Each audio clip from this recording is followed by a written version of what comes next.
her book, The Burglary, The Discovery of J. Edgar Hoover's Secret FBI, and a 2015 most watched documentary, 1971. These activists mailed the stolen files to the press, and only the Washington Post released the findings as the New York Times and LA Times returned the files back to the FBI.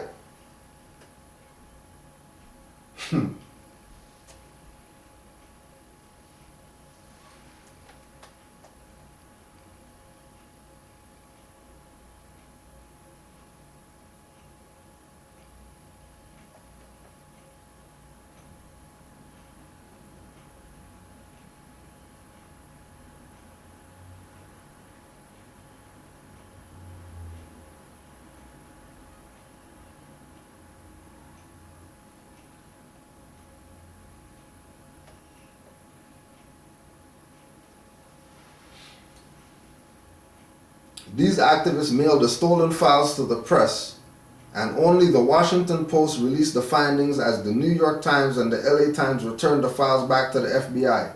A young Cassius Clay became the new heavyweight champion of the world when he defeated the badly beaten and bloodied Sonny Liston after he failed to answer the bell for the 7th round of the scheduled 15-round battle. The Daily News headline read, "Cassius King of the Ring." On February 26, 1964. Returned the files. Let that sink in. And thank you to the late Ben Bradley of the Washington Post. Chapter 6 of The Burglary is titled, "With Thanks to Muhammad Ali and Joe Frazier." Metzger writes, "One of the burglars made the case for scheduling the burglary on the night of the Muhammad Ali-Joe Frazier fight. The possibility that noise generated by the fight could serve as a distraction struck the burglars as a great stroke of luck. Even the local police, they thought, might be so glued to their televisions and radios that evening that they would make few, if any, street patrols. That did it. They chose the night of the Ali-Frazier fight, Monday, March 8th, 1971. Metzger states, "The timing of the burglary now aligned almost precisely with that of the Ali-Frazier fight, with particular attention to 10:40 p.m. In unwittingly helping to expose COINTELPRO, it was discovered the FBI was keeping tabs on Ali himself. Ali might have thought the cover of a sort of poetic justice. The Bureau built a file on Ali, beginning with its investigation of his selective service case. Some of his phone conversations were tapped, and FBI informers gained access to, of all things, his elementary school records in the hometown Louisville, Kentucky. They discovered that little Cassius Clay liked art. They discovered every grade he made from elementary through high school. Elementary school records. Let that sink in. The FBI monitoring of Ali included a minor driving citation, family disagreements over his becoming a Muslim, and his talk show appearances with Johnny Carson. Besides Ali, COINTELPRO's most famous targets of destruction were Martin Luther King and the Black Panthers, who Hoover famously declared the greatest threat to the internal security of this country. In 2013, the nation celebrated King and the 50th anniversary of the 1963 March on Washington, but it was this very event that triggers Hoover's attention. King's famous "I Have a Dream" speech is almost universally praised today, but was not nearly as radical as his classic but often ignored book, Where Do We Go From Here?, or his 1967 Beyond Vietnam speech that aligned King's sentiments on the war with Ali's. At the time, King also stated, like Muhammad Ali puts it, "We are all black and brown and poor, victims of the same system of oppression." Even still, it was King's beloved 1963 Dream speech that cemented his place in the FBI as the most dangerous Negro, CONTELPRO head William Sullivan wrote. In the light of King's powerful demagogic speech, we must mark him now, if we have not done so before, as the most dangerous Negro of the future in this nation from the standpoint of communism, the Negro, and national security.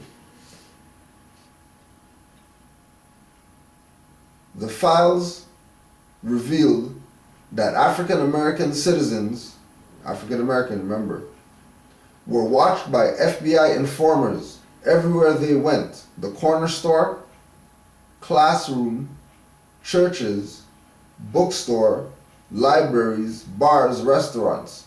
Every FBI agent was required to hire at least one informer to report to him regularly on the activities of black people. On one campus in Philadelphia area, Swarthmore College, Swarthmore College, every black student was under surveillance. Every black student, let that sink in. Right? So the article is how Muhammad Ali helped expose Hoover's FBI and today's empty tributes, because your brother goes in on it.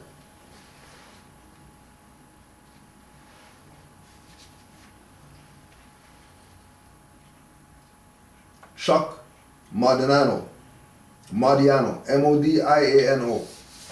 Chuck Modiano.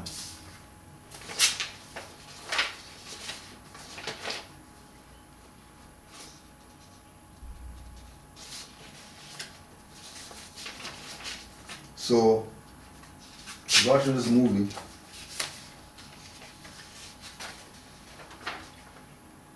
Triple Nine, right? And Triple Nine, some officer down code or whatever, police movie. You know, alright movie, you know what I mean? You know, that's one of those chill nights. So Triple Nine. And then I see a Hebrew Israelite pop up. I'm like, what the? Israelites made it big that they're in the movie or whatever. So you got the Hebrew Israelite in the movie, Triple Nine. Alright, with the bullhorn and the yelling and stuff like that. They played it off real good. Like, those guys are good actors. Right? They got them with their wrestling belt on there. They got them with everything. Right? Like they got them good. So this part, they're doing their little, you know what I mean, talking or whatever. Right? They're doing their talking. And and white man can't jump. White man can't jump in it. Right? Right? So white man can't jump, he's walking by, right? White man's like yelling his whatever. So this man starts yelling stuff at this man starts yelling stuff at him and starts talking about, you know what I mean? Oh, you know what I mean? You working for the man and right, and this man's talking about his tie being a noose. The man's tie being a noose. This man turned around, started walking backwards, and literally held the tie like a noose. Basically telling them to go wherever they want to go with their BS. And then the scene right after that, they go to the station, captain call a meeting, and this brother right here in the vest wearing an ankh.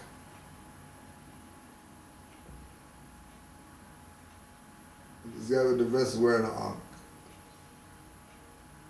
Right?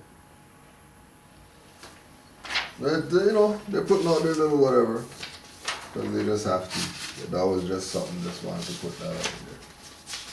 Now, we like to make sure we hit up our scholars. You know what I mean? Because as Moors, we study. And we study from Moorish scholars. You know what I mean? Because, you know, who else we gonna trust? Who else we gonna trust? You bring up Moors to somebody who doesn't know anything about Moors, you're pulling teeth the whole time. Just because they want to accept the fact. They don't want to accept the truth, hard fact that you're not Negro, black, colored, you're not Ethiopian, you're definitely not African, you're not African American, you're not black Indian, you're not Cherokee and all those tribal BS, you're not Atsikata Nation, you're not Amexem Moors, none of that BS. You're Moorish American, plain and simple. You got dark skin,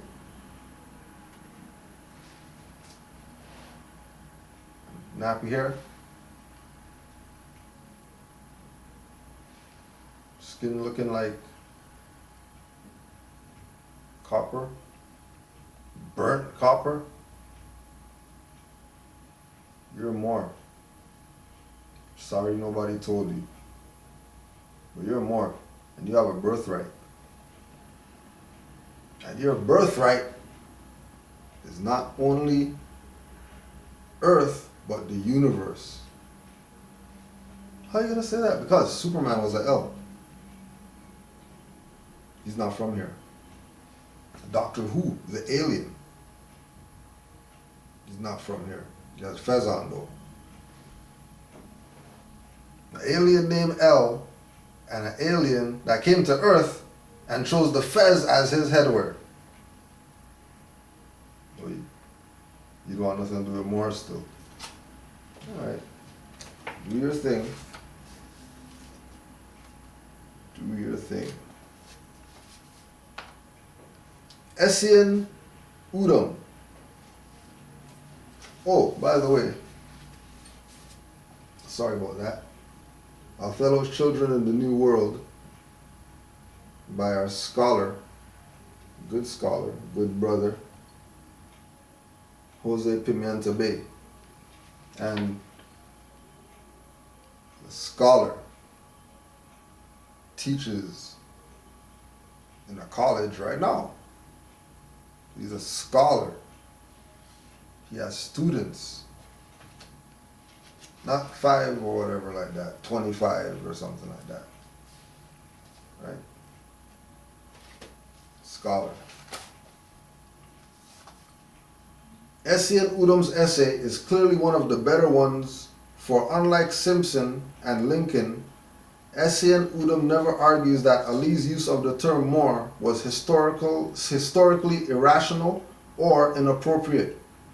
But where Essien Udom runs into trouble is when he states that for the MSTA member, the Moorish nation is Morocco. And that is from Essien Udom's book, page 46.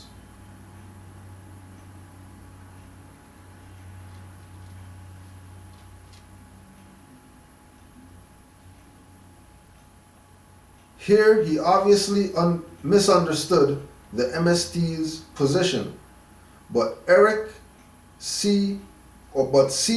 Eric Lincoln and several others had made the same mistake.